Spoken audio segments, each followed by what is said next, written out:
Big trade shows are done for the winter, but that doesn't mean there's nothing left to say about mobile technology. In fact, we're gearing up for a very busy season, and it's time to talk about it. Welcome to the Pocket Now Weekly, the once-a-week podcast from PocketNow.com where we discuss smartphones and tablets, convertibles and phablets, and all those pocket communicators stuck in between. I'm Michael Fisher, and I'm joined today for the first time in a while by Joe Levi, the Android guy. Welcome back to the show, Joe. Thank you. We've had a lot going on between this episode and the last time I was on. Yes, we have. And I'm glad you're back. It's been too long, actually. We are also joined for the first time on the weekly, first time ever, by one of our newest team members, straight from one of the Carolinas, Taylor Martin. Welcome to the show, sir. Thank you. One of the Carolinas, not specifically. No, does it bother you when people get the Carolinas messed up? When people say you're from East Carolina and you're really not? I've never heard anyone ever get it wrong, so no. Taylor's first. He's from North There's only Carolina. like 6 Carolinas out there, yeah, so. Right. Super Carolina. I'm down for it. You think? Are you? If we do that, we have to also consolidate "Oh Carolina" by Shaggy. Wait a minute. Is that an actual song by Shaggy? Yes, it is. I wish we could lead in with that song on the podcast today. Taylor, you're not a new guy. What I love is Taylor's been posting a lot of YouTube videos for us recently, but we've had a lot of cool positive feedback. But occasionally you'll get a commenter who's a jerk, and then someone will rush right to Taylor's aid, and they'll say something like, usually myself. No, I like you because you exacerbate the problem. You're like you just goad the trolls, and it's nice. But no, some random people will come in and come to your aid and be like, "Come on, guys, he's new." And I read these comments, and I'm like, Taylor, why don't you just tell the listeners how long have you been doing this? Has it been 3 years? Doing what part? Doing mobile technology in general. Yes, written content I've been doing for a little over 3 years. Yeah. Right. Video. Maybe collectively maybe a month. So, yeah. Well, it does not show. We're loving the work that you're doing, and it's so nice to have both you and Joe here as guys whose YouTube talents I respect. Oh, thank you. I'm glad I could join the team. Yes, so. you can. We're glad to have you. Yeah. Thanks. We're also glad that your studio is all spiffy. We were talking before we went on the air about our respective studios, and Taylor's got his Android army. Of how many figurines do you have? 20 in your studio? 14. Oh, all right. And then Joe's got a bunch of starships behind him, only one of which is the Enterprise, as I've been recently corrected. And we just had to school Michael because of all of us, he should know Trek better than any of us. I should. All my Trek paraphernalia is in the other room. I should bring it in here. But that's the problem. Behind me, I've got this gray wall of acoustic foam, and I want to hang some stuff on it, but I can't hang anything on it. So what I've got right now is just out of frame on every video I shoot. I'm looking at it right now. I've got a notice sign, which I took from the roof of a theater I did some acting at a couple months ago. And there's a cell site on the roof. And during intermission or pre-show or something like that, I was up on the roof. I found this sign from the cell site that's notice, beyond this point, you're entering an area where RF emissions may exceed general exposure limits. And it was I'm taking this sign. I'm really excited about it. But I can't hang it on the foam. I want to hang it, but I can't, so it's annoying. 3 people have since died on that roof. I made sure there were other signs. I made sure I wasn't taking the only sign. I think I'm the only one with dual-wielding rubber band shotguns, so I need to incorporate those somehow into my set. Absolutely. Can you build a water balloon slingshot into your show at some point? Yes, that would be great. I do an intro and then just boom, water balloon in the face or something. It's a really good idea. Michael can give you tips on that. He knows how to handle water in the tech industry really well. I do. Oh, that's right. Yeah, it does tend to go all over demo tables. Just to let you know. Ironically enough, in your picture on Skype, you're holding a glass of water. Oh, I am, aren't I? No, that's like a cocktail. Okay, just kidding. Oh yeah, I mean water. Let's jump into announcements, shall we? We have a couple, and then we're going to. Actually, we only have one because we already welcomed Taylor Martin to the podcast. That's very nice. we have an introduction for a new series called the Pocket Now TLDR, which shares its name with another series from a very popular YouTube series. Does anybody know off the top of his head what the title of that series is? From the other guys? Yeah. No, I don't. I had to search that article to find out what on earth TLDR meant. Really? You haven't hung out on enough message boards, Joe. Well, maybe I have, and I just didn't know what it was. Oh. That's one of my many and keys. That's one of my many acquired nicknames. Because I started getting very verbose in all of my articles. Oh, really? TLDR, yeah. Yeah, see, I figured the term was general enough that it would be okay. By the way, it's Chris Perillo, who has a really cool channel on YouTube. And the Locker Gnome. It's the Locker Gnome Daily Report, so I think that's funny that they used it as a different, they used it as a double abbreviation. But we're not, ours doesn't stand for anything. It just stands for, there are articles that are too long. And Taylor, I feel you, because I'm usually the one writing 1,500 or 2,000 word articles. And then people are like, too long. I can't believe I sat through all that. And I'm like, I can't believe you commented. And so it's, the TLDR is for us, it's like a sub 500 word format for us to just dump small ideas that don't necessarily deserve or warrant a full editorial. So that's blasphemy, by the way. What is? 500 word article. That's not. No, come on. Did you see Brandon's that I referenced in it? No, I didn't. Was it the megapixel article? No, it was the Nexus 7 one. So, listeners, in the initial article, I kind of discussed what led me to come up with this idea, and it was an editorial from Brandon on the day of the Nexus 7 launch, where the headline was, "The Nexus 7 has no rear-facing camera. Period. Good. Period." And then I click on the headline, and Brandon's editorial is maybe 100 words. Like, it doesn't even clear the ad block on the left side of the page. And I'm like, this is amazing. This is to the point, and I don't know if it's going to resound with readers. And then our comments were full. It was crazy. So anyway, that's the source of that. And watch out for more of those. And we are all going to write them at some point, I think. Unless there's something to be said for brevity. If you can get to the point, why fluff it up? Why do whatever? There's only so much more information that you can dig in from other sources, and I think this, but this guy says this, and 37 other guys say that. Just here's the scoop. There you go. Right. Let us know what you think in the comments, because this article's not about what other people say. It's what you guys, the readers, say. Right. Yeah. It's about here's what I think. Now, what do you think? That's kind of the core of the new series. So. I'm going to have to break a mental complex to get through that. At my previous, I don't know what you would call it, the publication I worked for before, yes. I acquired the nickname there, Fluff Dog. So you did? Why? Because yes. So in between TLDR and Fluff Dog, you had a bevy of nicknames indicating that you wrote a lot. Yes. My favorite, though, is the Hater Slayer. I acquired I acquired that one on YouTube last week. Really? Taylor Martin, the Hater Slayer. So, yeah, it's probably my favorite. I remember you mentioning that, and I think I was at MWC, so I couldn't focus. I said it on a hangout we were on, but it's okay. You ignore me. Sorry, what were you saying? Yeah, somebody talking. By the way, my life. Is that you scratching your beard periodically, Joe? Periodically, I get this sound of a thoughtful bit of sandpaper rubbing. What's going on? No, that's not coming from my end. I don't know what's. No, I had to shave. Well, I didn't shave. I trimmed my goatee down real short because I had to speak at a funeral, and my wife misses the length. She used to grab onto it and haul me around by it. So, gotcha. So no, it's not me scratching my goatee yet. It's not long enough for that. All right, I'm 2 feet from my mic, so I don't think so. Oh, somebody's just listening in on the podcast and rubbing his chin thoughtfully. Let's jump into the thought thread here. We typically start the show with a thought thread from Brandon, who's really good at kind of leaping us into a topic or the mood. But we don't have Brandon today, and none of us have anything, unless I'm mistaken. Jump in if I'm wrong, but none of us have anything that we're kind of chomping at the bit to talk about that's not already in the topic list. So, I was hoping we could role play real quick. I was hoping you could get off the air. So I thought we might start off the show with a piece of listener mail, just to kind of change everything up. And we have more listener mail at the end of the show, but this one is kind of stretches across platforms, and I think it's suitable to start the show with. So let's kick off the show with a piece of mail from Bob Newman.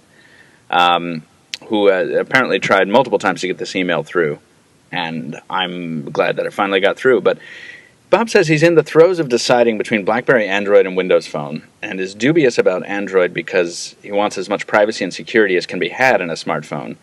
He's dubious about BlackBerry because of its teething problems, and he's dubious about Windows Phone because he doesn't like live tiles and the UI, basically. But, he says, I really like what I've seen of Ubuntu, I'm never going to be able to say that, and Yola. Ubuntu and Yola. I'd be grateful if you or one of the other guys would answer the following. Will Ubuntu or Yola installed on an Android phone enable better privacy and security than Android gives? Will they be handicapped in any way compared to installations of them on hardware built for them?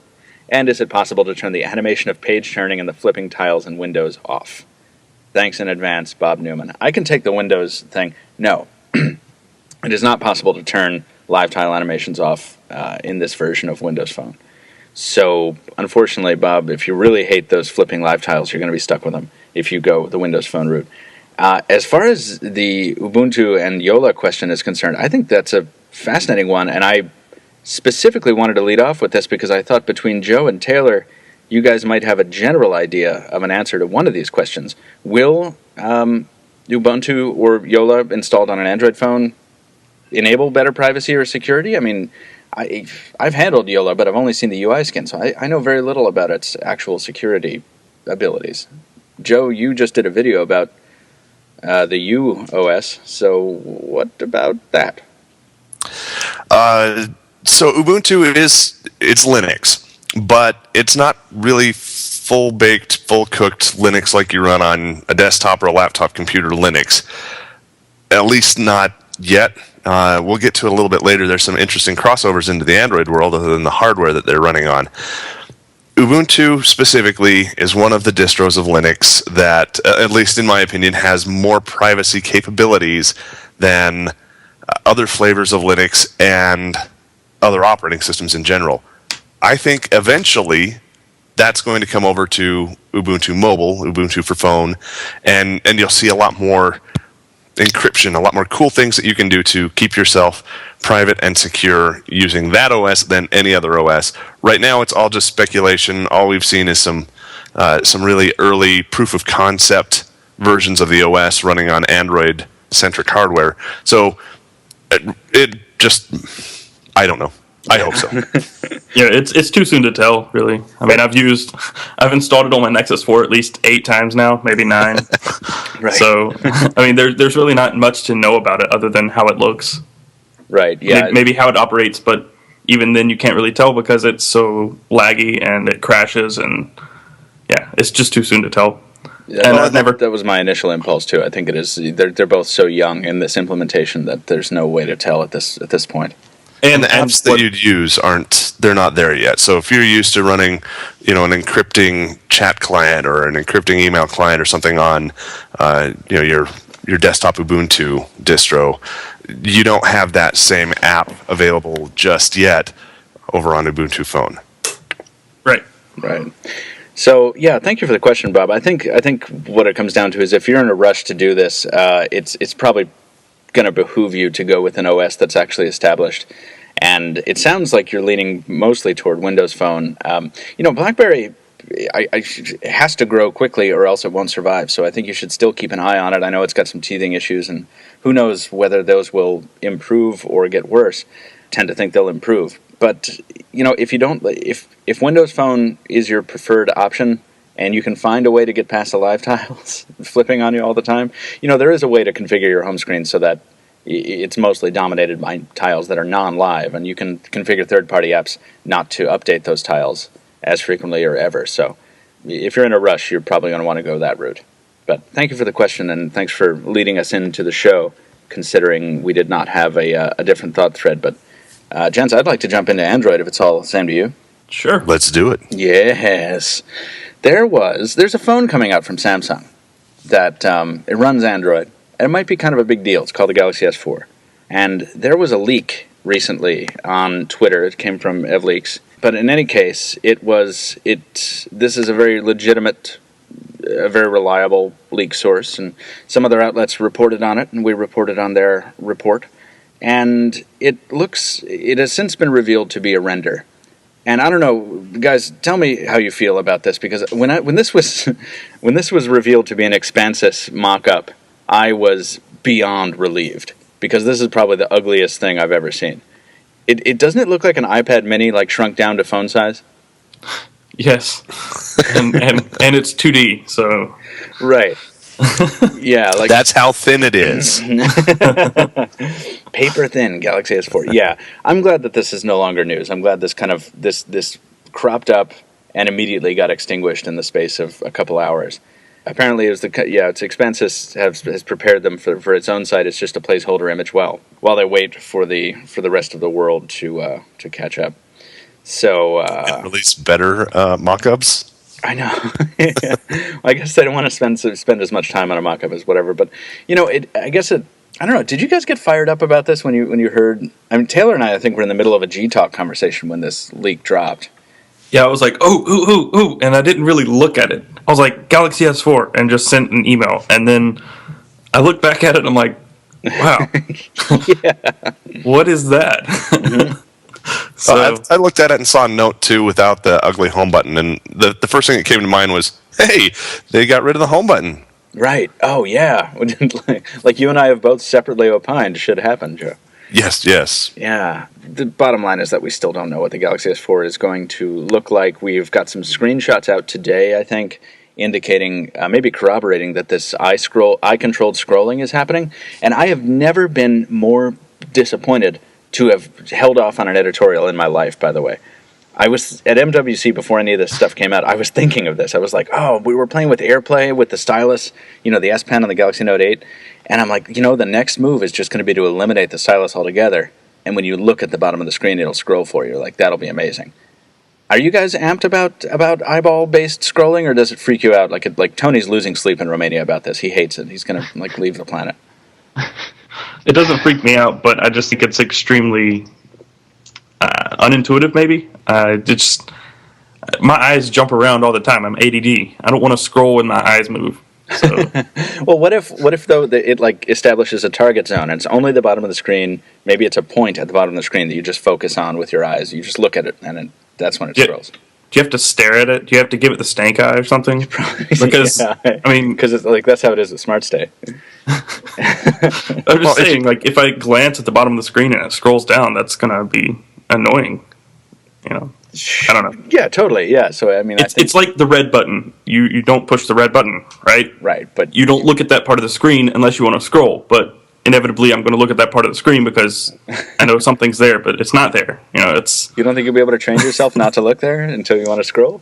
No, I'll be thinking in my head, don't look, and then I'll look. It's going to happen.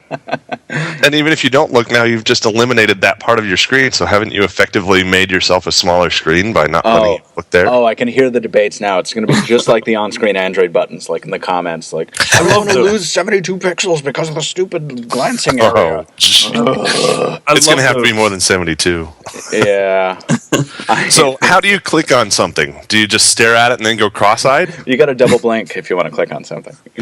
No, see, I think here's the thing. I'm so amped on this because it's if Joe, you have a Note 2. Taylor, you've used a Note 2. We've all used Note 2s.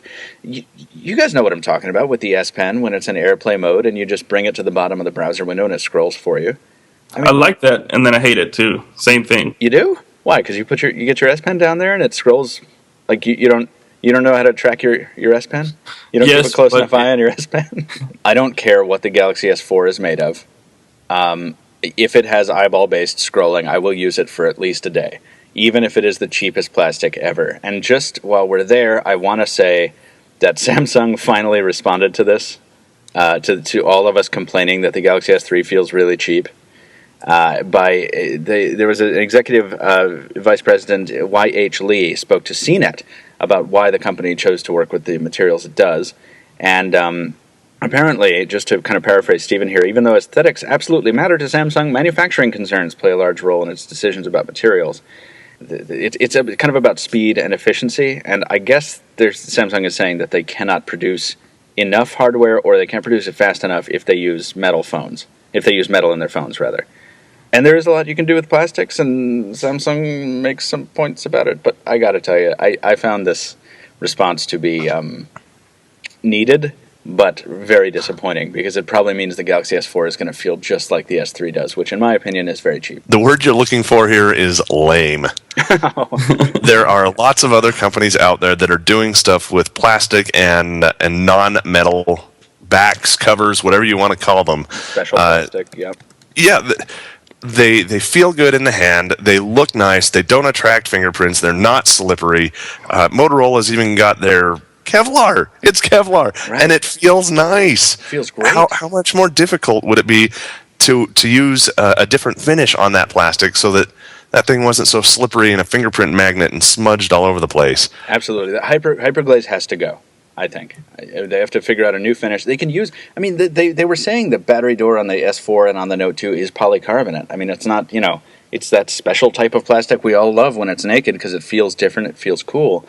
But they just slap this hyperglaze coating on top of it, and it's like, oh, wow, yeah, it's a fingerprint magnet, it's a grease pool, and it sucks. Amen. Yeah, the Nokia article that I wrote yesterday, or the day before, I actually wrote it on Monday, but in the comments they were talking about how the Galaxy S3 is polycarbonate, and I'm like, oh my god, yes, of course, it's plastic, but we all know what I'm saying here. It's right. not...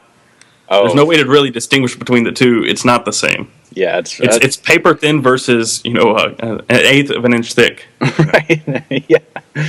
While we're on the subject of phone materials, and just so that we don't spend all that much time talking about this this interview, which I found interesting, but now we're done with Sony Xperia Z. Taylor, you have it. You unboxed it. Tell us your feelings on this glass thin, amazingly either beautiful or boring phone. I love it and hate it. The software is actually the part that I thought I would hate the most about it, but it's actually not that bad. If you remove all the Sony, I've been saying Samsung for several days now since I got the phone. It's okay. When we were at CES, I kept calling it the Xperia X. Yeah, I've been calling it everything but the Xperia Z. But the software, if you remove all of Sony's widgets and try to just put your own widgets on there like Dash Clock, it's actually not that bad. I don't like the Sony widgets at all. Other than that, the software is very stock-like. You can change the accent color, but it's really very vanilla. But the hardware is probably the best thing about the device, and it's a beast at benchmarks. I was telling you about this yesterday. Yeah. It absolutely just destroys benchmarks, but it's actually a little laggy in use. Yeah, so, people in the comments on the unboxing were calling out, like, I saw these time codes, like, 7 minutes 23, lag. Yeah, there was one that was like, lag, 0 out of 10, not buying. Yeah. Like, one bit of lag on a first boot. Like 2 out of 10 would not buy. It's not like it lags a lot, but it just stutters when you're scrolling between screens. Sure. But like its quadrant standard score was 7,800 versus the 4,800 versus 4,800 on the Nexus 4. Jesus. Same CPU, same GPU. There's got to be something going weird with the synthetic benchmarks or stuff. I don't know anything about those things. That's your guys' department. I mean, as we were talking, Taylor, I think you and I don't like them very much. Yeah, I don't care for benchmarks, but I ran them just to see, because we have two devices with the same cores, basically. So yeah. So what? I ran it, and it was very different, but the actual design of the phone is really nice. Yeah, I like it a lot. I want to hear about that. I kind of want to hear about the hardware. Like, I mean, I've handled it, but I've handled it on a tether surrounded by a bunch of people pushing me. And, like, how does that side-mounted button work for you? I mean, the thing is, like, it looks like a potato bug landed on the side of the thing. Oh, the trade show. That's the device that I was trying to film when the guy, like, jerked it out of my hand in the middle of a video. Are you serious? Yeah. Nice. It was some German dude, and he's just like started yelling at me in German. I'm like, I was in the middle of a shot. Anyway, yeah, it feels really nice, but in the hand it doesn't really conform to the hand. It's squared, so it's like a larger iPhone basically in a way. It doesn't. It's really, the hard edges kind of make it odd to hold. And the buttons are impossible to touch or like press without readjusting your grip. The buttons on the bottom of the screen? No, the button, the power button, the volume rocker. Oh, the side buttons, really? Yeah, because the side button's really low, isn't it? yeah, the power button is, like just over halfway through or halfway up the edge of the device, right. And the volume rocker is right below that. So to get to the power button, you have to readjust your grip, and to get to the volume rocker, you might as well just use your other hand. Wait, hold on a second. The volume rocker is below the power button on the right-hand side? Yes. What kind of sense does that make? None. None whatsoever. And all of the ports, since it is waterproof and dustproof, all of the ports are covers, or are covered. Right. And its waterproof rating requires those covers, right? Like, it's not coated on the inside. It's not like a Liquipel thing. It's a gasket thing. Yep, gaskets. And the thing is, to plug it up, you have to remove a cover to do anything, even to listen to music. To plug in your headphones, you're going to have to remove the cover. Yeah, that's cool. And no inductive charging in it, so to charge it, you got to remove a cover. Right. And that was my next point. There's no wireless charging. I actually messed up and said there was, but there's not. It's actually an add-on. You can buy a case for it that utilizes the prongs on the outside of the case for wireless charging. For induction. So I want to say, I think that the covers, a lot of people are making a big deal about the covers, and rightfully so, because they're annoying and whatever. And on a device like the Droid DNA, I think the cover is kind of inexcusable. But on a device that is as thin and relatively aesthetically pleasing as the Xperia Z, I think that I would be willing to deal with the covers, considering it's waterproof. I think it's always really cool when a device can withstand immersion, I think. Well, the problem is that the covers are hard to push back in all the way. I found myself pushing the covers back in, and they don't go all the way in, and they'll just kind of slowly work their way back out. Mm-hmm. So there's that, and there's 4 of them. So there's not just 1 or 2 covers, there's 4 covers. 4. Babysit all of them. Granted, you're not going to remove the micro SD card slot that often, or your SIM card, but there are 4 slots, so it's a little excessive. What do you think, Joe, over there? I feel like Joe's just been over there just like wondering what the Xperia Z is all about. No, I'm scratching his beard again. I found out what that was. I'm sorry. I've got a collar on my shirt that's brushing on the microphone. Sorry. I thought I did that. I tucked it in so I look all geeky. Be glad this isn't a video podcast. The Xperia Z, I love it. I did an article about the Xperia Z versus the new HTC and how it's going to be an awesome fight to watch. Mm-hmm. I like what Sony is doing with kind of pushing their builds and whatnot into the AOSP to kind of give it a Nexus-like experience. I hope that comes eventually to the Xperia Z as well, in addition to the other Xperias that are already there. Right. So we could have a Sony Nexus phone, essentially. Covers, I don't like covers at all. In fact, one of the first things that I do with covers is take an X-Acto to them and remove them. Ooh. Of course, that means I'm not going to be waterproof anymore, and I can't do that with a review phone, so I'm not recommending that, Taylor. But I hate them. I hate them. I can live without a headphone jack and just do Bluetooth audio. I could live without a power jack, if you will, if it had wireless charging built in, but it doesn't. So, yeah, that's kind of a I don't like it thing for me. Yeah, I don't understand why they didn't include wireless charging. I would rather the device be just a tad, maybe thicker or taller or anything, just to include wireless charging, because that would make a world of difference. Absolutely. After having tried wireless charging, I'm a convert. I've tried 3 different wireless charging pads, and with the exception of the one for Nokia, which was designed for their Lumias, I love it. In fact, I've got my Nexus 4, the unbroken one, everybody. I got a new Nexus 4. You can stop asking. Yay. It's sitting on my Energizer pad right now, wirelessly charging. This is the thing about wireless charging. This is the thing that commenters generally don't get. And just people in general. Not because they're stupid, but because if you don't use it, if you've never used it, you don't understand the utility. And we actually have a piece of listener mail later in the podcast about this. But if you have used it, it's something that is so difficult to give up. And I love it. And the fact that I have been using my Droid DNA, because we have an After the Buzz of the Droid DNA going up, I think, tomorrow or today. So I've had this Droid DNA courtesy of Verizon again, and the fact that I've been charging it manually because I forgot it charges wirelessly is kind of inexcusable to me. I just realized this, and I'm an idiot. But I've been throwing phones randomly on this Nexus wireless charger. Yeah, just to see if they work. Yeah, just to see. And Qi is great because it's an awesome standard. I mean, like I throw my DNA on my Nokia stuff. I throw it on my JBL powered power up dock. You know, it's I love standards. They're so. I keep throwing the Note 2 on it just to pray it works eventually. Just to hope. Yeah. Oh, and that Nexus 4 charger, man. Just do a mod. It's really easy. You won't spend 5 hours in your kitchen with copper tape all over your fingers and not getting it to work. Just mod it. I might. All right. Let's talk software. Let's give Joe a chance here because I want to hear about beautiful widgets. I watched your video, Joe, about the beautiful widgets update. I use HD widgets, so I'm one of those outlier dudes who apparently, uses the wrong thing. Too cheap to buy beautiful widgets. Apparently. But apparently this is a really awesome update, and it's really cool, and a lot of people use beautiful widgets. So, Joe, just briefly talk about it and tell us what you love.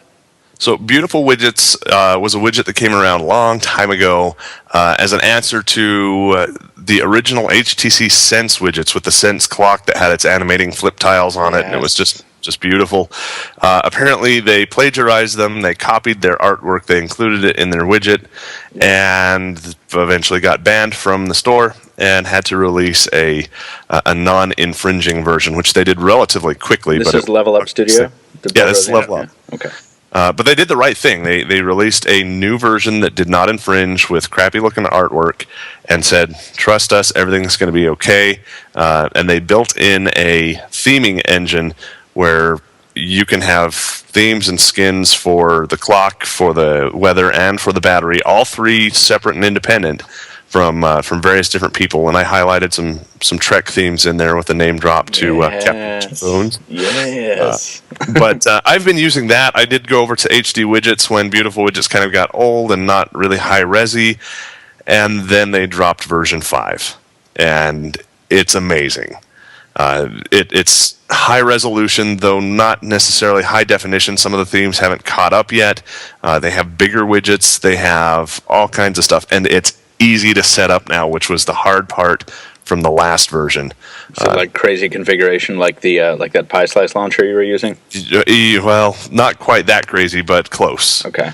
So yeah, it's nice. It's pretty. It pulls in your weather forecasts and updates. It's using AccuWeather right now after Google took their weather API down, their unofficial weather API. But I've never had a problem with that. It uses another service as well, right? It gives you the option. Wasn't there? I've got it right here. I hope not, because if it does, then I missed that entirely. We're both on our phones now trying to figure it out. Look at that. Yeah. But yeah, it uses gestures once you're in the configuration to configure and whatnot. So I like it a lot. It's a really, really nice update. It's one of the things that I put on the agenda back when they originally released it. It's been out for at least probably several weeks now. But we had a whole bunch of other videos that had higher priority, and this kind of got bumped down the road. It's Weather Underground. Yeah. Weather. I love Weather Underground. My thing is this, Joe. I think that my favorite part of this video was that you made it at all, because we're frequently asked by commenters on videos what skin we're using, and I think, Joe, you say this right in the article. You're like, every time I post a video, people are asking me what widgets I'm using. It makes a lot of sense to just whip up a video and be like, here's the launcher I'm using, and oh, by the way, it's awesome. Yeah. So it's really cool. And that's really why this video got made, was because our viewers and our readers kept asking about it, and it would have been, we were answering their questions in the comments, of course, but we thought that if so many people are asking this, we'd be doing our readers a disservice if we didn't give it the full, all the attention and give it a full video or at least an article. So we did that, even though we're a little bit late in showing it. Other stuff had higher priority, and my hat's off to Level Up Studios. They've done amazing work and continue to do so. Yeah, I love the notification.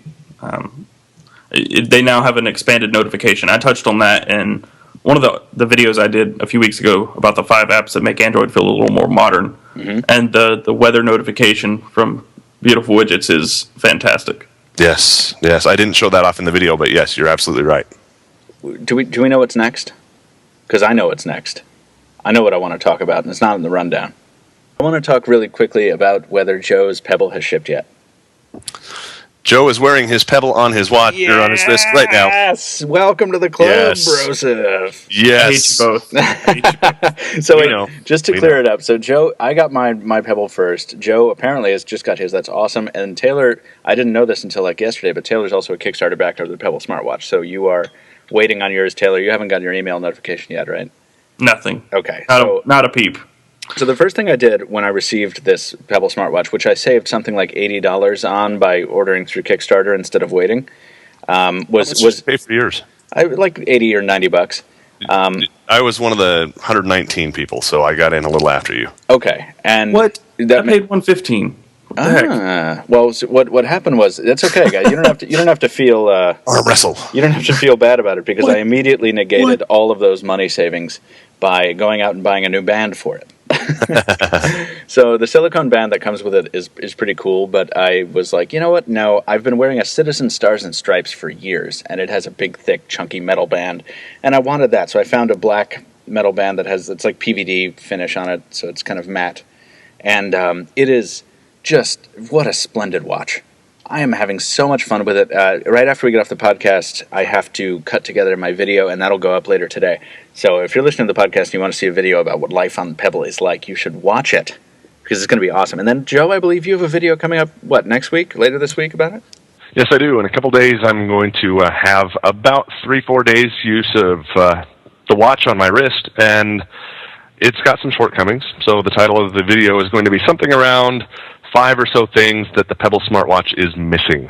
Okay, so you're coming at it from the opposite side. Nice. From the opposite direction, yes. Nice. Yeah, I've been using it. I've been wishing for certain things, like maybe it had a mic interface, or maybe it had an enunciator speaker, like not just the vibrate and stuff. But it's so funny. I think by limiting itself to only the things it can do very well, it makes it a really excellent product instead of overreaching and trying to be something. It's like trying to be a full smartwatch on your wrist, which the I'm Watch does, and I think that thing is just a total POS.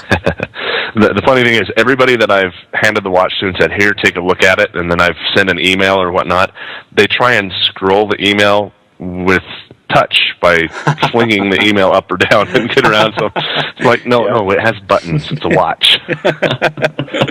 I'm also going to do a video on what a Pebble Kickstarter backer is missing in his Pebble watch.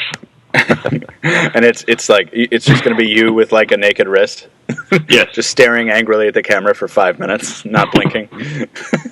Yes. Get a Sharpie and draw one. Yeah. Hey, I've got the wristband, the sweatband from the press conference.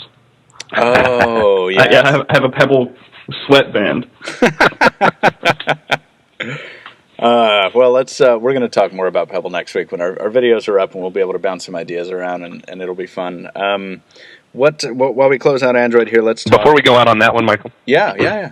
Can you throw a link to that wristband in there for all of us Pebble people who want to upgrade our Pebble wristbands? Oh, to the wristband? Yeah, I should have thought of that, actually. That's a good idea, Joe. I've been asked on Twitter just left and right all the time about where I got this watch band. And even though I've posted the link now twice, I still get questions. So I will... Well, I mean, I've already seen that link because I follow you on Twitter, so I know exactly where it is. But for everyone who hasn't... No, absolutely. I agree. I should do that. And... So Michael Fisher and I have an unofficial competition going on. Joe. Got 4,000 followers on Twitter, and I'm just coming up on 3,000. We need to fix that. So if you're not following me, I'm at Joe Levi on Twitter. Wow. If you're following Michael, I'm willing to scalp his people, so stop following him. Wow. Shameless. Joe Levi redefining the shameless plug, ladies and gentlemen. Shameless plug. And by the way, download my apps.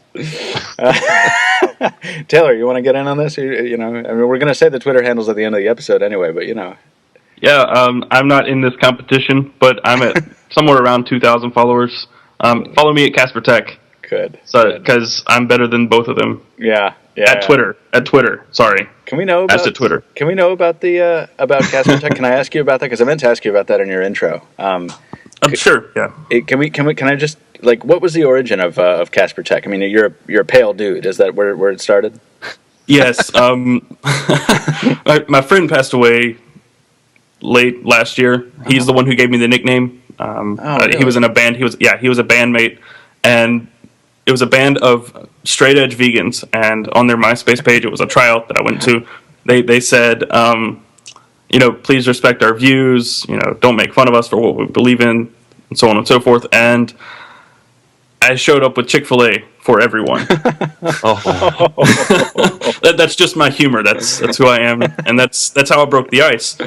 And I don't remember exactly how it got around to it, but the response was them making fun of me for being pale, right? Because I didn't really have any beliefs that they could make fun of. So, that Casper just stuck, and threw tech on the end because, well, I'm everyone's tech guy around here. So sure. So is that? Did you ever? So this is only a year ago. You were still at Phone Dog, so like it was never something that you took independent. You never had a website, for example, that was like your own thing called Casper Tech, right? It's just always a name you've associated with yourself personally. Yeah, cool. Yeah, it's kind of weird. It's synonymous with me, but actually, I found out a couple of days ago that Casper Tech is a manufacturer in an Asian country, maybe China. I can't remember exactly which. What? And they have like a DVD player or something. That's awesome. So there's that. Nice. I knew that I couldn't buy the URL. The domain was taken, and I didn't know why. I thought somebody was just squatting. There's nothing at CasperTech.com, so they are squatting technically. Okay. But it's for a company. So it's a company just reserving. It's funny because there is a nascent carcass of an idea called Captain Two Phones on Facebook, and it's mine. It's when I was going to do something independent before I came aboard with Fucking Now, and I never got anywhere. I just wanted the Facebook. I just wanted to hold down the Facebook site, so I kind of just threw a stupid picture of myself up on there, and I was like, coming soon or whatever, and then I forgot it existed. And I think about 2 weeks ago, I got a notification on Facebook that's like, someone liked your page, Captain Two Phones. And I'm like, what? And I go, I have a page? I'm like, what? And I go find this year and a half old page, and it has 5 likes. And they must be, and I changed the about description to say if you like this page, you are the most awesome, super hardcore fan ever, because I forgot it existed. And thank you for your like. There will never be anything posted here, but thank you so much. It is very funny, the names that we kind of come by. Joe, do you have a nickname? Well, my software house is called Muckle Nugget Software. Is that a real word? Is that like a Utah Native American word, or what's going on? The story behind that, my mother is 85 years old, bless her heart, and she was an elementary school teacher for 33 years. And my brother and I, whenever we'd get in trouble, she'd always yell at us and call us the wrong name. And so she eventually just adopted one universal generic nickname, and that was Pedro Mucklenucket, that she got from her mother. Wow. And so I just went with... You just went with it. You took it for a title, and there it is. I am Mucklenucket. That's been my Xbox gamer tag, and I decided, hey, it's something that I can use for Android app development and whatnot. So there you go. I'm Mucklenucket. That's awesome. Mucklenucket. All right. Speaking of Android, we have to close out this category and move on because we're gonna lose the morning. We need to very briefly, Joe, answer a question for me. Is Ubuntu Phone really based on CyanogenMod? Yes and no. All right, moving on to Windows. The Ubuntu people, Canonical, they used an awful lot of libraries and code check-ins from the CyanogenMod repository, which is ironic because Cyanogen is based on AOSP. So everyone was wondering why Canonical didn't go straight to ASOP and get the code. And there are two schools of thought. One is, why reinvent the wheel when CyanogenMod has already done the work and extended what's in AOSP? Right. So they're just being efficient with their code, which no problem with that from my end. The other thought is they needed to get some proof of concept phones out there, and because the Google Nexus phones were the easiest ones to develop for, and CyanogenMod had done a lot of the work extending the code to work with those, they borrowed from and gave proper credit for it. I'll follow up with that. but since they'd already done all that work and put it in there, some people believe that Ubuntu, the Ubuntu Phone project, used CyanogenMod just to bootstrap the project and get them out onto devices so they could do proof of concept. And the code may or may not persist as they go forward with either their own hardware or other devices, but I think there will always be CyanogenMod influence in Ubuntu Phone. And this is a question that you bring up in your piece, like can Ubuntu, as a result, can it run Android apps? And the short answer to that is no, not in its current state, because they stripped out all of the Dalvik VM and all the libraries and all the stuff that would be needed to run Android apps. But the possibility for putting that back in is there, so you could do a BlueStacks type thing on your Ubuntu phone and be able to use your Android apps there. It's close enough. I mean, it's closer to Linux than Windows is, but we can run Android apps on Windows using BlueStacks. So sure. It's possible. They just took that out specifically and deliberately, and probably because they want to develop their own ecosystem, their own environment. Right, because why go the route that's practical and simpler when you can sweat it out in the trenches for 4 years and maybe eventually fail? They don't care, and they don't need to care, because they've got a niche that nobody else is filling, that they're going to be able to fill that in with, as we mentioned earlier, with security, with encryption, with extra stuff that Android just doesn't care about. Google doesn't care about even encrypted email, because if you encrypt your email, they can't go in and spider it for all their keywords and advertise to you. Sure. So Ubuntu's got a niche, and I think they'll do really well in it. What's up, Taylor? There was, in terms of Windows Phone, that's who you're talking about, correct? Or Microsoft there, and in terms of sitting in a trench for 4 years and not succeeding. I was kind of talking about any new platform that comes out and says, we're going to build our own app system, which is, I think, noble and really cool, but it's very difficult, obviously. I was being a little cynical. Go ahead. All right, well, that was going to be off topic, so we can move on. Oh. Okay. I lost the conversation there for a bit. That's okay. That's totally fine. Well, it's good, because it's time for us to move into Windows Phone, and we need to talk a little bit about Taylor's views on how Nokia can build the next Lumia flagship device. And this is cool, because I think this is a piece that we've kind of talked about over and over. Like, we've talked about the core of this thing, like what does Nokia need to do next? And we thought we were going to see the answer to that at MWC, and I'm still kind of a little disappointed that we didn't, but not necessarily surprised.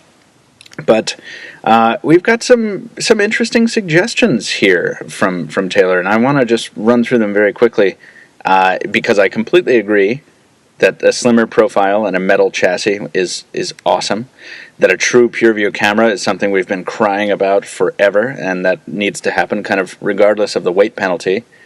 But what about the 5-inch 1080p display, Taylor? Why do you consider this a requirement for 2013? Okay, so if you read through that, it says that you don't necessarily need 1080p. Nobody does. It's above and beyond what anybody needs, and it's wasted energy. So you don't necessarily need 1080p, and Windows Phone doesn't support it anyway. So if Microsoft doesn't add it, then you can throw that dream of a 1080p Nokia Windows Phone out the window. But they're going to add it, though. I mean, they have to. Yeah, eventually. They have to. And that's just kind of the point for relevancy. That's why Nokia needs to do it, to be pushing the envelope with Microsoft. Yeah. You know what I mean, if you have a 1080p and a 720p and a WVGA offering on Android, then Windows Phone needs to meet that. Agreed. At least to be relevant and comparable on all levels. Windows Phone doesn't need the hassle of having to apologize for something. Like Windows Phone does not need any more challenges to its adoption.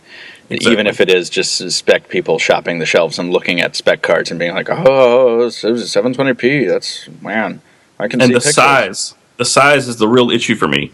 Mm-hmm. After using the DNA and even the Nexus 7, there are a lot of Windows phones that are just too small. Mm-hmm. The Lumia 920 is, 4.5 inches? It is, yeah. Yeah, so it feels small, but the phone itself is really big. So you have more bezel to screen than, I guess, standard smartphones.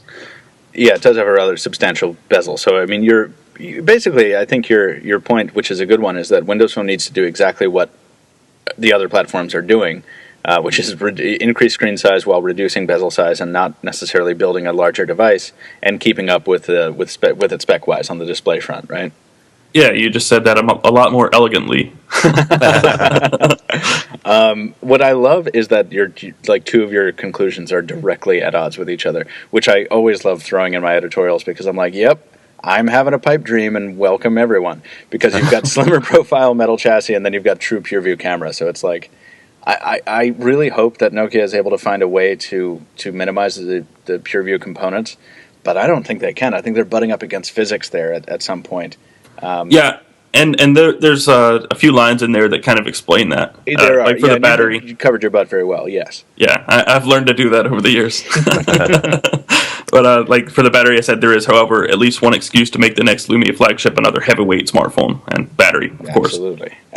And we've all talked about that, how we would rather trade, extreme thinness for a large battery. I would 10 out of 10 times. Absolutely. And, I think it's important that that the next Lumia be a heavy phone so that this very valuable discussion can keep being had in the comments where we say something like, this is a heavier phone than some others. And then 120,000 people say, work out, sissy. Pretty much, yeah. There were 83 hate-filled comments on that one. So. Yeah, of course there were. So I've got a question on the battery, just to throw it out there. Do you think that Nokia, who's throwing quite a bit of weight behind the Qi wireless charging standard, might be fighting the we need bigger batteries argument with the why don't we just have ubiquitous wireless charging everywhere? Yes, if they could make that a little more marketable. I mean, not everyone has a table for like a dinner table with wireless charging built in. They had those at the press event, which I mistakenly said Michael was at. He was not. he was there in spirit. Yeah. Rather than saying, hey, we need to get bigger batteries, if Nokia and whoever else makes a successful push for, well, just go to McDonald's and they've got wireless chargers in their tables, or go to Barnes & Noble and if they still exist in a week, they've got wireless charging in their couches, or go on the bus they've got wireless charging. So you don't need a big battery. We can make smaller phones because look, wireless charging is all around you. It's ubiquitous.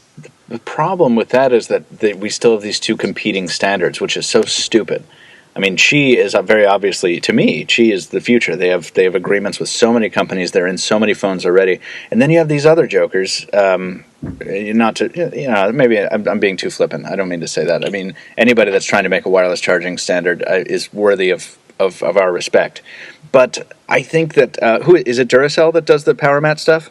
Yeah. Mm-hmm. So you have PowerMat kind of over here, and they're still using a different standard, right? They're incompatible with Qi. Am I correct? That is correct. Yeah. Yes, I think so. And I guess competition is good, and the irony behind that, go get as far. Go ahead. The irony behind that is Google supports the non-Qi standard. They are a backer of not Qi, and I think that is the PowerMat standard. But it's ironic that LG has Qi in it because it's an Optimus G essentially, and the Optimus G supports Qi, and there you go. And now the Google flagship has a wireless charging standard built into it that they are not a backer of. Now, do you think that's evidence of like corporate foolhardiness, or do you think that they're doing that to stimulate the competition or some other Machiavellian Google scheme? I have to imagine that Google is supporting the standard that they think is more technologically superior and or has a better chance at succeeding. Right.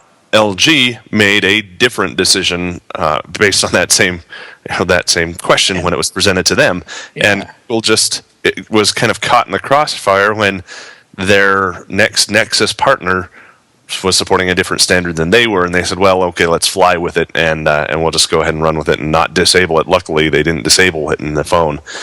So can you help me out here, and both of you guys, what is Qi in? Smartphone wise, Qi is in the Droid DNA. It's in the Lumia devices that have wireless charging ability. That's Qi. It's in the Galaxy S3 cover, right? That's a Qi standard. The new wireless charging ability in there, and the Galaxy Note 2. What else is it? It's in the Nexus 4. Yep, the LG Optimus G. What else are we missing? I mean, there are other ones there are Verizon phones. The 8X, the HTC 8X on Verizon has it, and that's Qi. I mean, like, these are all, like, high-profile products from big manufacturers that are selling in a lot of numbers. I don't see how a non-Qi standard can survive. If I were going to put my money behind standard, right now, I would put it behind Qi. Yeah, me too. That's where I go. Totally. And that's where I have. I've bought 3 separate chargers now. Wait, are they all Nexus 4 chargers, or are they all plates? No, I've got an Energizer charger, the single bay that I showed on a video. I've got the Nokia charger that I showed in another video, and then I've got the Nexus 4 charger. And spoiler alert: the Nexus 4 charger is better than all of them, hands down. God, I love that thing. It's so amazing. I love it. I love it. Even if your phone does not have wireless charging built into it, buy that thing just so you can put your phone on it to have it at a nice, beautiful angle where it's always in reach and ready to go. Yes, it's that good. I want a Fat Boy for my car though. One of those pillows. Yeah. There's a great. Somebody tweeted a picture at MWC of a Samsung employee passed out on one of the Fat Boy pillows in the Nokia booth. Yeah, I saw that, which was awesome. If any of you are crafty out there, that Fat Boy pillow is just a pillow wrapped around the standard Nokia charger. It's exactly the same innards, just with a different packaging. With a big old pillow on it. Big old pillow on it. Yeah. So you can make your own. So we have something cool here. Speaking of Lumias, the Lumia 920 appears to have an update coming out which allows for color adjustment. Neither of you can. I don't think either of you have a Lumia 920, so this is going to fall to me to install when it finally drops. But it looks like it has cache clearing controls and some additional display calibration settings, which I think the 920 sort of desperately needs, not because it's a bad screen, but because it has that polarizing filter which kind of takes some of the joy out of using it. And apparently you can amp up the color saturation or reduce it, and you can change the color temperature as well, which is pretty cool. And it looks like they've got a cool little test pattern where you can see just it's like adjusting the saturation on a Galaxy S3, except it's cooler looking. But this is it's in beta. It is the 1308 firmware, and it apparently surfaced on the Nokia Care suite. So if you have a 920, you should go read Stephen Schenk's story about that from March 5th. And I'm excited about it. It looks really nice. Yeah.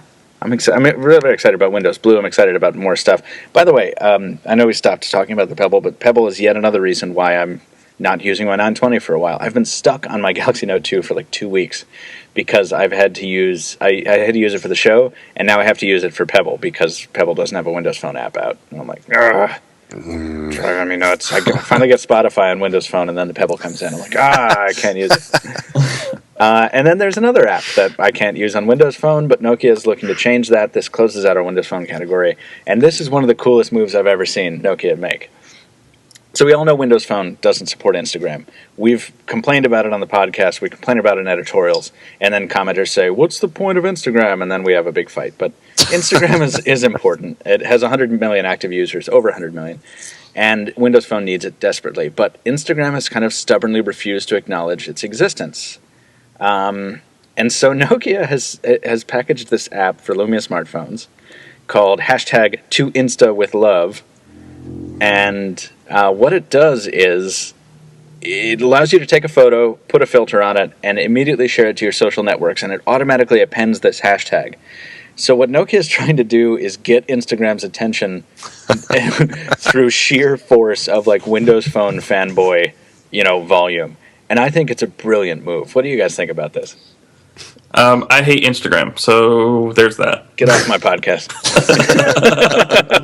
My point is, I fought for so long for better cameras, and then the most popular photo sharing application for mobile completely ruins that. Doesn't you crop down to 612 by 612. It's 500 by 500, isn't it?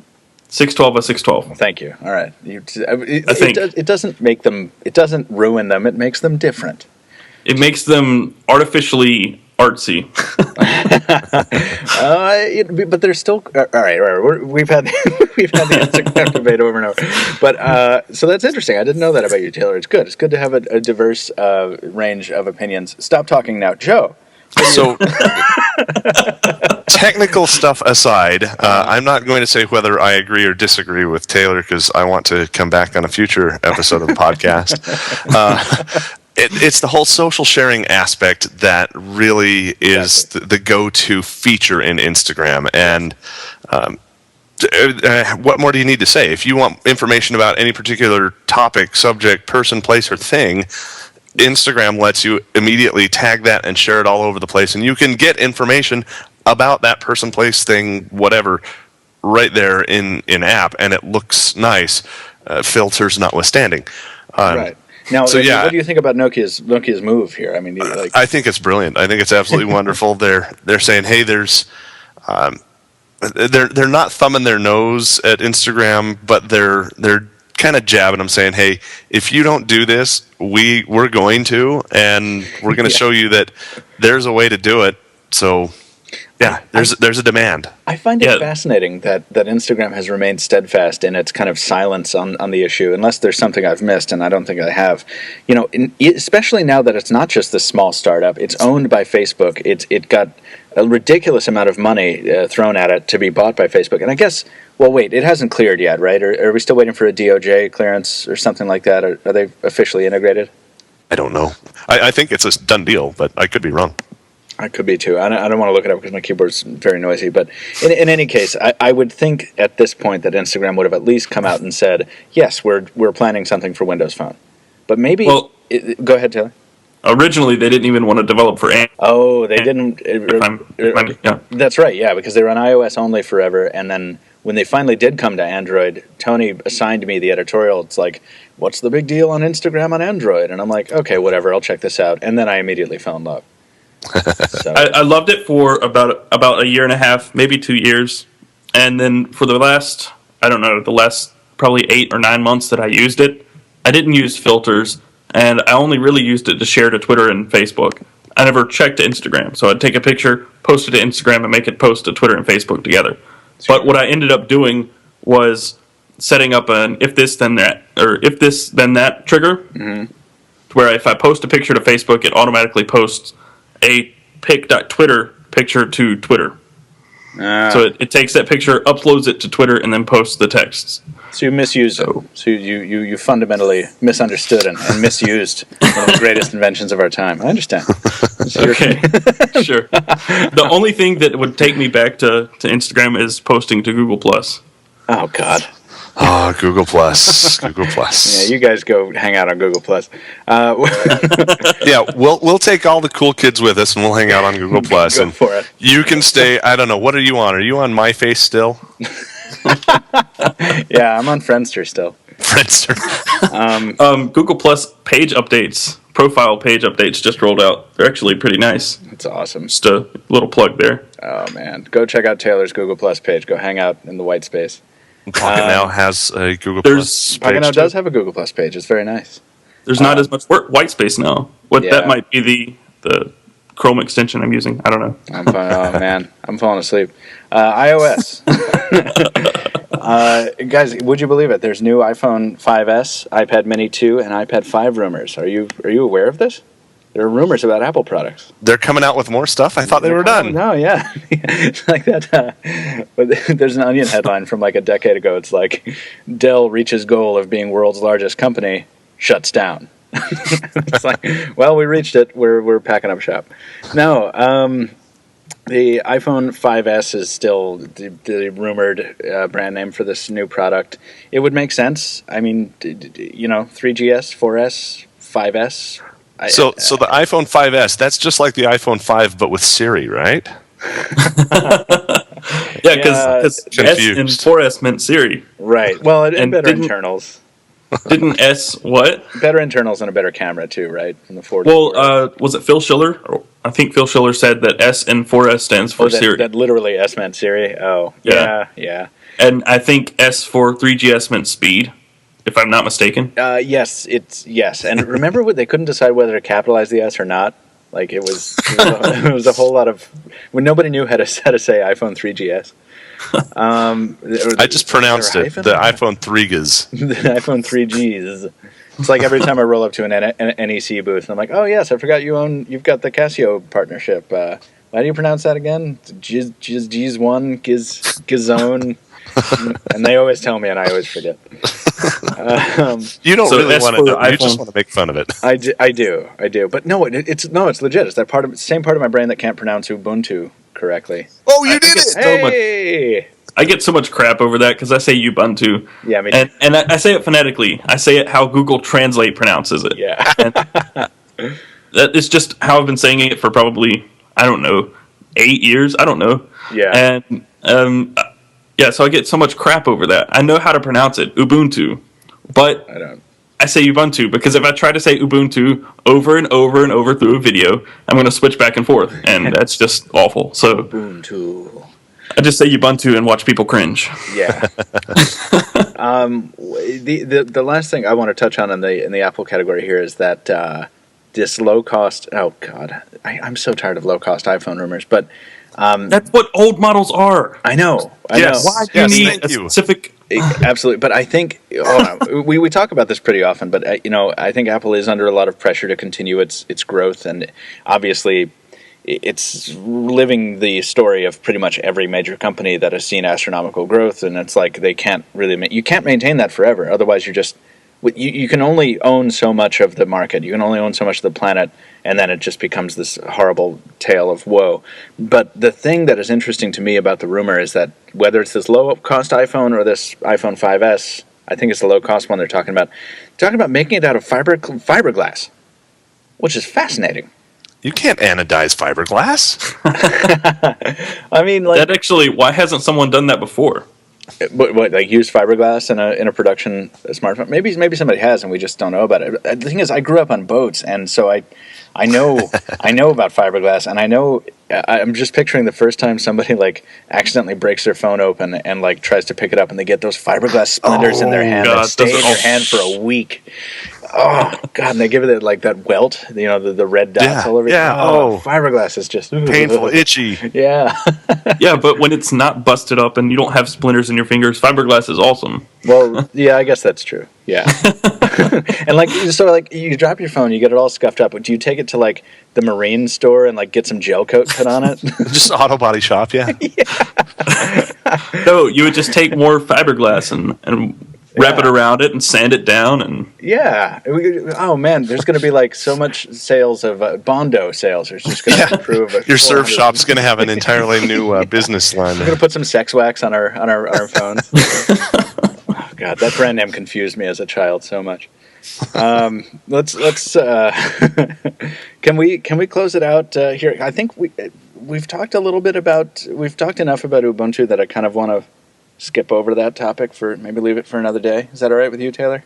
Fine by me. All right. Then let's I just want to say that the iPad Mini 2 better have a Retina display. Oh, I completely agree with you. But they were talking about how much the price would increase because there is no Retina display at that size. That would be a really dense display for a tablet. It would be stupidly dense, but the thing is, people would still buy it because I think now the iPad Mini, when it launched, it didn't launch into necessarily a proven space in tablets. I know that we were all loving the 7-inch form factor in the Nexus 7, but I don't think, and the Kindle Fire had sold a lot of numbers, but I wouldn't say that it was completely tamed yet, right? I think people were still normal folks. I was bashing 7-inch tablets at the time. Were you really? Yeah, I hated them, and then I fell in love with the Nexus 7 after using it for a while. Absolutely. I got a Nexus 7 right after I/O. Yeah. I got the I/O edition Nexus 7. You got the white one. Yeah, well, it's white and pink. Oh, it is? Yeah, what is that on your Nexus 7? I got a red case for it, and the suede, the dye in the suede just, I guess, got sucked into the white. Cases are not your friend. Not on the Nexus 7, they're not. You mean it's custom? Yeah. Right. Well, it's a feature. So I think the iPad Mini 2 can kind of charge whatever they want for it now that the iPad Mini and other tablets have helped cement 7 and 8 inches as a legitimate category, and I think people recognize it now. I paid $600 for mine because I got 32 gigabytes and 32 gigs, and it's on my Verizon line. Oh, it's a 3G. It's or it's an LTE one. So it was $530, I believe, or $550. I don't know. It was $600 roughly. If I were still amped on iOS, Like, I actually I was sitting with my roommates last night. We were trying to figure out when we were going to take a trip together. And I was trying to access Google Calendar, and I didn't have the calendar app installed or something on my iPad. And I was, like, trying to do it through the web interface. And I was, like, finally, after, like, 2 minutes, I was like, screw this. And I put down my iPad, and I went and got my Nexus 7, and I was instantly happier. So until iOS reclaims my love, I'm not going to be terribly interested in an iPad mini. But if the rumors we're hearing about the iOS reinvention are at all true and at all timely, then it'll be fun to give it a shot. I actually, spending a week with Tony and watching him love his iPhone, I kind of want one now just to see what's up. That paints a really awkward picture. Yeah.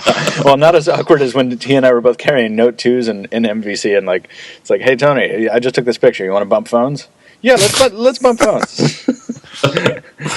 I actually there are two things that I would love to see out of the next Nexus tablet, or 7-inch Nexus tablet, if there will be another, and that's higher resolution display, but actual LTE connectivity. And that kind of kills it because it won't be a carrier device then, but it's a tablet, so it's not like a smartphone. Are you talking about? I'm sorry. Are you talking about a Nexus 7 follow-on? Yeah. Oh. That's the one reason I didn't go with a Nexus 7 HSP Plus, and it's because, one, I don't want HSP Plus, I want LTE if I can get it, and the display on the Nexus 7 is noticeably worse than the iPad mini display. Well, I mean, in terms of saturation, but not in terms of resolution, right? In terms of resolution, yes. No, isn't the pixel density higher on the Nexus 7 than it is on the iPad mini? I don't think so. Let me look it up. I can't remember. The Nexus 7 PPI is, 216, it looks like. Sounds right. Yeah, it's 216, and then what is it on the iPad mini? 216 and a half. On the iPad mini, it's 189. Yeah, it's 189. No, it's 163. 163. 162. So it's lower. Yeah, but it doesn't look as bad. Yeah, it does. I think it looks worse than the Nexus 7. But anyway, which just goes to show everybody sees screens differently. Exactly. To me, the Nexus 7 display is just fine. It looks nice. I'm still watching Caprica, guys, and it looks beautiful on that thing. I got to take a different path from Taylor, though. I don't want anything other than Wi-Fi on my tablet. Yeah. I want to have just a Wi-Fi tablet and let me tether to whatever smartphone I want. That's so what that way. Yeah, I was going to ask Taylor, why don't you tether? Exactly, Joe. I'm in the same boat. Yeah, I used to tether. More money. Well, I used to tether all the time, and I got tired of carrying two smartphones. I have two lines. I've got to pay for it one way or another. Mm-hmm. So I might as well put a tablet on there because I'm tired of carrying two phones everywhere. You don't want to be Commander 2 phones? No, I was Commander 3 or 4 phones at one point. So I've consolidated back down to one. He's the new guy. He's still like Lieutenant tops, Ensign probably. No, so General. Master General. It would be a lot easier to be a multiple phones carrier if holsters were still in style, in fashion. Man, yeah, I don't have enough pockets. That's going to be my next TLDR. I'm talking about holsters. I'm not wearing mine anymore, so there's some feed for you. Yeah, my stepdad ordered one, and he's like, "So holsters are still cool, right?" I was like, "No." Yeah, you're like, "Sure. What pistol do you have?" We're talking phones. No, they're not. No, they're not. Yeah. Let's jump into listener mail, unless you got something to wrap us up on, Taylor. No, I was just going to say that I've actually been really happy with having LTE on my iPad. I mean, I've carried tablets for 4 years now. I had tablets before the iPad, and it's just not the same having Wi-Fi and having to tether every time you want to use it as it is just picking it up and it working. As much as I use the iPad, having it connected is much more efficient. All right, so I guess I can totally see that point, and I think I see why. This will be the last thing I say about it. I think I see why I prefer tethering, and it has less to do with convenience. It does have something to do with billing streamlining, but it has less to do with that even than it does in actually having more gadgets. I like having more gadgets, and I especially like gadgets that talk to each other. Maybe it's because I liked Dr. Crusher's medical tricorder or something, with the peripheral. But no, I like it when I have my tablet. And, you know what? It stretches all the way back to like 2003 when Sprint was going to release a Sony Ericsson T608. And the reason that was significant was because it had Bluetooth, and no other phones in the lineup had Bluetooth. And the guy that now runs PhoneNews.com Christopher Price was like a frequent contributor, and he was just so completely amped on this idea of carrying his Palm Pilot around, his Wi-Fi or Bluetooth-enabled Palm Pilot, and keeping his T608 in his pocket and browsing from the Palm Pilot because of its bigger screen and better web browser.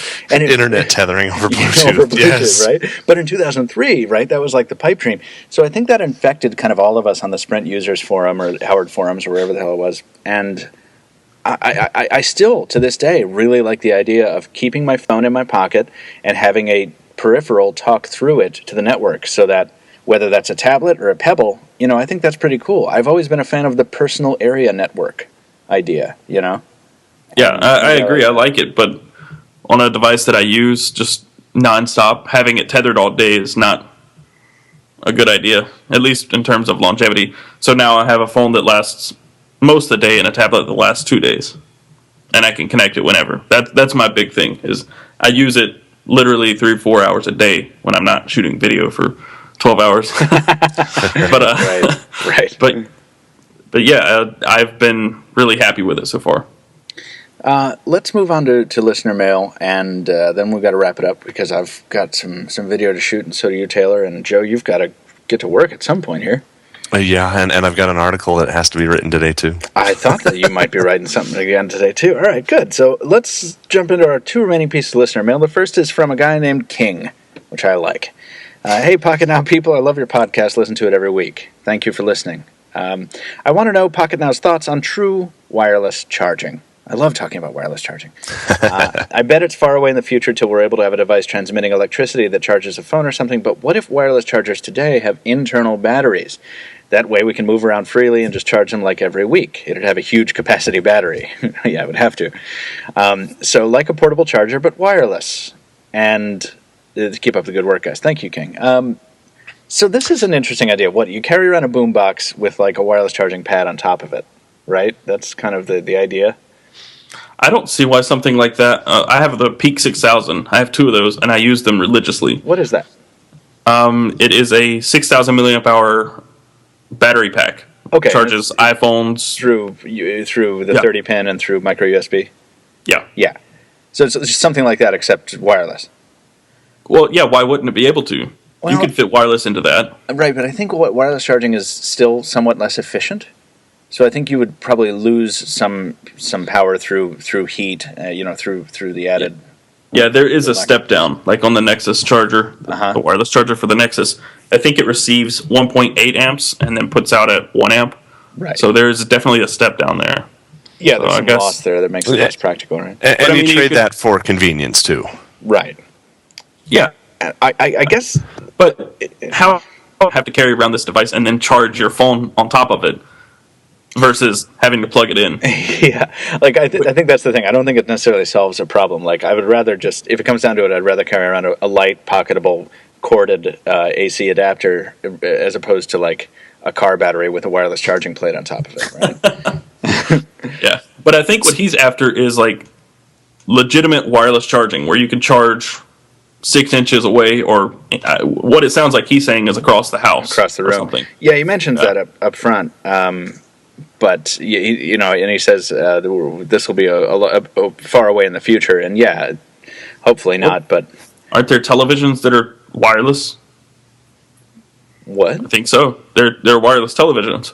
The power adapter is, you plug the power adapter in the wall, and if it's within, I think, like a foot, it'll charge your television. It'll give your television power, and you don't have cables. It's just... That's science fiction. Yeah, but that can't be true. I'm pretty sure it is. I'm having visions of like the house parakeet like flying between the beam and like just getting vaporized. or Jar Jar sticking his tongue between the energy couplers. Yeah. Don't worry, he'll only do it once. I remember like all the pipe dreams about the Galaxy S3, like when people were doing the feature speculation back last year, and a rumor that gained a lot of traction was that the Galaxy S3 was going to have across-the-room wireless charging. And if I had had a little more sense back then, I would have said, like, everyone, you need to chill out. This is not happening. Because that is science fiction, like, cray. But I still think, I don't know, Taylor, if you can find that link to the TV, I would love to see that. I mean, it's still, though, you're talking about a foot, right? You're not talking about across the room. Yeah, you're not talking about across the room, but it's... Yeah. So here's the, I think my point of view on this question is the convenience of wireless charging is not that kind of convenience. It's not a portability enhancer. It is a convenience enhancer in that you don't have to fumble with the stupid wire that you have to pick up off the floor and move a flap aside and plug a cable in. You just drop it on the touchstone and you're done. So that's what I think the thrust of wireless charging is, and that's its value proposition. And King, I think it would be cool to have a piece of technology like the one you describe. I don't see it necessarily happening, or if it happens, I don't see it selling very, very widely. So my 2 bits on that, we've already got all this wireless energy flowing all around us all the time, whether we want to call that HSPA or Edge or LTE or Wi-Fi or Bluetooth. All it is energy flowing through the air. Can we receive that and turn it into a usable electricity source? Probably not without a really big antenna. You've already seen the coil that you need for the Qi charger, and it's pretty darn big, a couple inches around. So there's that. Can we harvest it someday in the future? Maybe. I don't know. And then we've got true wireless stuff, and I know I'm talking over the talk of you, Taylor, because you're the new guy, and gosh. But true wireless charging, I think, if you're not familiar with the works of Nikola Tesla, check him out. He was doing wireless electricity transmission over distance. There are some... Yeah, a long time ago. There are some problems with that. In one experiment, he was able to successfully send a huge amount of power across a town from peak to peak and blew out every window in town. And there are theories floating around that the Russian village that mysteriously was destroyed way back in the early 1900s might have been... Tunguska? I don't remember. Yeah, it wasn't a. Yeah, it was a forest. Yeah, the meteor impact or the meteorite impact. Yeah. There's some saying that it could have been a military Tesla experiment. Yeah, I know. The Tesla's tower was only a couple miles away from my house growing up. The remnants of his facility, which later turned into a Kodak plant that kids like to break into. That's awesome. Yeah. But anyway, yeah. So you're right. We've done wireless transmission of power over distance before. It's just a question of commercializing it and making it safe. But Taylor, what were you going to say there? I was going to say, one, I just tweeted you the link to the wireless television. I'm wondering boom, my watch in your buzzing. Thanks. Thank you. My watch just buzzed again. Go ahead. The second one is that there was an adapter in 2010 created by RCA, the Airnergy, I think is how it's pronounced. But that's really lame. Yes, it is extremely lame. But what it does is pretty cool. It's basically, it was a mini USB charger, so obviously that would need to be updated, but it was a Wi-Fi charger. It uses ambient Wi-Fi signal to trickle charge your device. What? So it doesn't charge fast, it charges really slow. Basically, it keeps it where it's at and might charge if your phone's on standby or something, but it uses ambient Wi-Fi signal to charge your device. I'm all about this stuff. I'm all up on this. What is it? That's awesome. Send me a link to that second thing, because you just blew my mind. Taylor Martin, new guy on the podcast, just eliminated my brain. And if we're lucky, Michael will post these in the article at pocketnow.com so you guys can share in the wowness too. An incredible discovery. Yeah. See that? I just gave you more work. Yeah, thanks, man. Thanks. Anytime. It's a good thing I don't already have to waste a lot of time editing out all the Skype problems. I blew your mind yesterday too, right? Solved a problem that you couldn't solve. Yeah, but I've since forgotten it, so it wasn't too... Let's get into the last piece of listener mail here from Carlos. Hey, Pocket Now team. I love this opening sentence. Hi, Pocket Now team. Love your show. Blah, blah, blah. Listen all the time. to move the question along. Awesome, Carlos. Now that Android 4.2 has official lock screen widget support with good widgets like the new dashboard clock, and you can swipe down for notifications, what are some good uses for my home screens? I love this question. So my view on this is that I have not yet used any lock screen widgets. I know this makes me a weird dude, but I am not running a version of Android that supports home screen widgets because I'm stuck behind stupid TouchWiz. Do I have to edit that out? I do have to edit that out. I'm stuck behind TouchWiz. Guys, tell me, I love the question because it's basically, now that Android has built in this awesome new functionality, they've sort of shot themselves in the foot and made their older functionality useless. What is your opinion on this? Hello, Pebble. Well, lock screen widgets are kind of they're not as optimized as they could be. To access the lock screen widget, you have to pull the page down or swipe left or right. So the main lock screen widget, the one that's standard just a clock, right, doesn't really do anything. If you tap it, it doesn't do anything. It flashes and says, "Hey, unlock the phone." Okay. So it's like, okay. So it's not really that useful. I use Dash Clock, and it's really nice. It looks great, but I have to drag down on the lock screen to reveal the full widget. So it's kind of, it's like a pseudo widget. Okay. Yeah, it's information at a glance, so you don't have to unlock your phone to get at the information. And I love using Dash Clock as an example because that's what I use. It's right there. If you need to know when your next appointment is, or what your email inbox looks like, you can do that. So you're saying it lets you get in, get out, and get back to life? Yeah, you don't even have to unlock your phone. It's just right there. But it doesn't give away too much personal information, so you're not worrying about exposing stuff that should be kept behind that security wall. So what do you keep on your home screens? Like, so you keep stuff on your home screens that is maybe stuff that is you want to be more secure than stuff you keep on your lock screen? I keep icons on the home screen because you can't keep icons on the lock screen. So I moved all my icons down into the dock because I don't like icons on my home screens.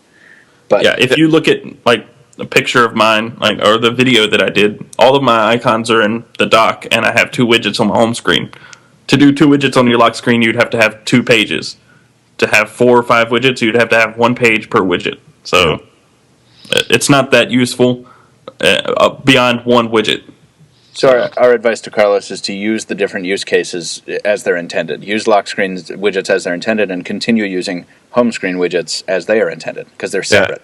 Yeah. And right. to his point, I'm down to where I have 1 home screen that I use all the time, and then I hardly swipe left and right anymore. There used to be a time when 3 home screens wasn't enough. We got to have 5, or we got to have 7, or we got to have 9, so you can have all your stuff on it. And you do that through custom launchers. Well, right. Anymore, even if I have a custom launcher, I'm pairing off stuff so that I don't want to have the 7 home screens. I just want to have 3 maybe. And I use my main home screen, my home screen, 90% of the time, and the others hardly get used at all. Yeah, I've narrowed it down to 1. Yeah, I think. Go ahead, John.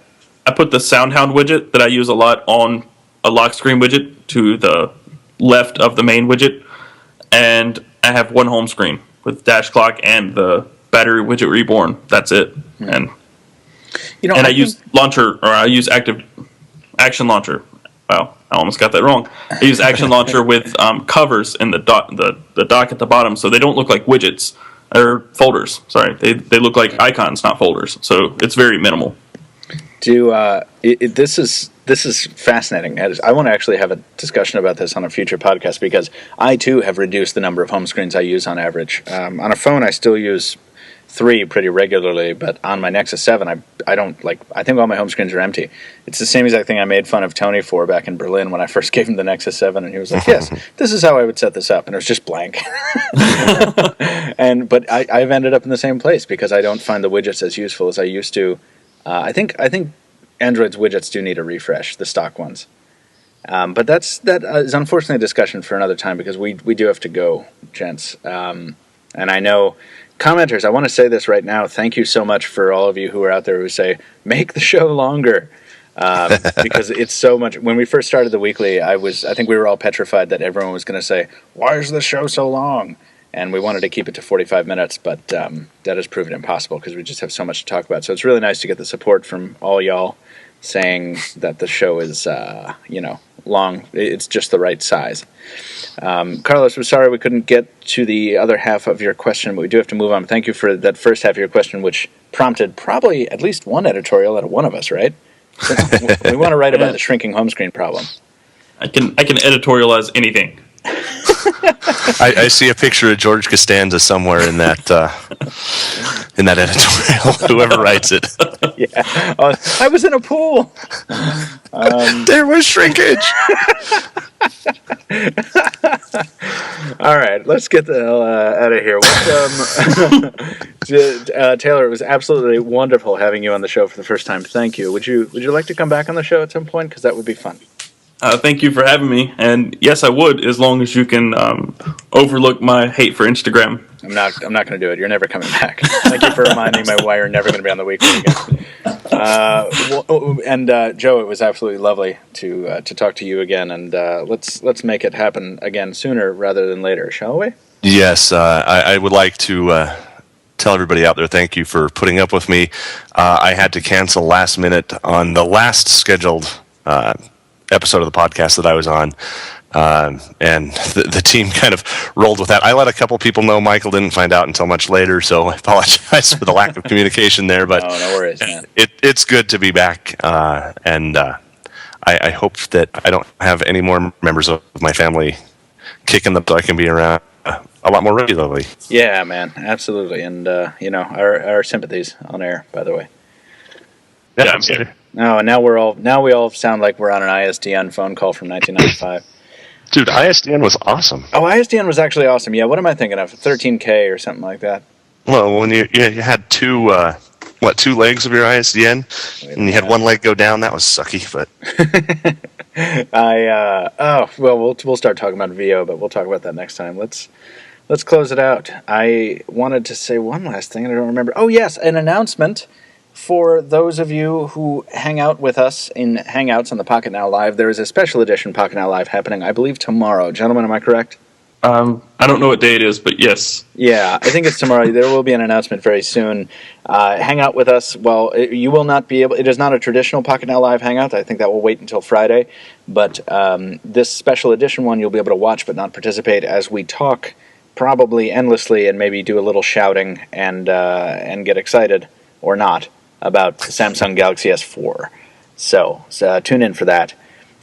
But that is, for now, going to do it for this episode of The Weekly. Find us on Twitter. Joe is at Joe Levi. Taylor is at CasperTech, CasperTek. And as always, you can find me at Captain Two Phones. You can also follow Pocket Now officially as Pocket Now Tweets at Pocket Now on Facebook and Google+. You can leave us a review on iTunes or Xbox Music. Please do that. And if you have a topic, question, or suggestion for the podcast, or you just want to hear your name read aloud on the air, you can email us at podcast@pocketnow.com. Thanks for listening, everyone. We'll see you next week. have a great day. See ya.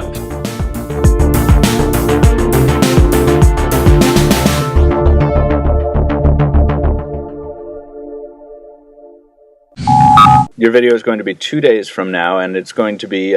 Can we know what it's going to be about? No. Yes. The title is going to be X Things the Pebble Smart. Am I gone? All right, you're not gone. You're here, Joe. You're just barely holding on by a thread. Is Taylor still there? Nope. Okay. Wait. I'm still here. Oh, Taylor's still there. Oh, now everybody sounds like they're in a closet, but everyone's still holding on. Hold on. Let me just mark this time code so I can edit this. New 20 minutes. Oh, what a piece of shit Skype is. Will that make the cut? It's going to make the outtakes, probably.